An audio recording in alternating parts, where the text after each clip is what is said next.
চিকেনটা কিন্তু এরকম সুন্দর করে ম্যারিনেট করা হয়ে গেছে। এবার এইভাবেই রেখে দেবো 1 ঘন্টা। একটা সসপ্যান দিয়ে দিয়েছি, দিয়ে দিলাম একটু বাটার। এবার এই চিকেনগুলো দিয়ে দেবো।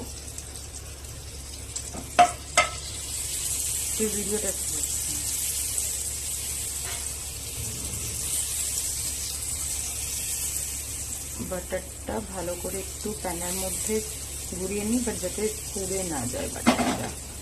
বাটারটা যাতে পুড়ে না যায় সেদিকে খেয়াল রাখতে হবে। ওকে, নাও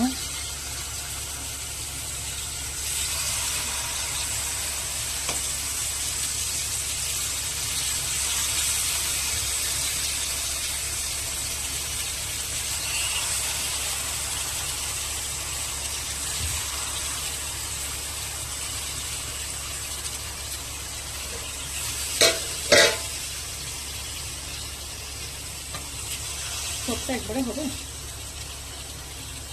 এবার এই লিডটা দিয়ে এগুলো বসিয়ে দিয়েছি চিকেনটা।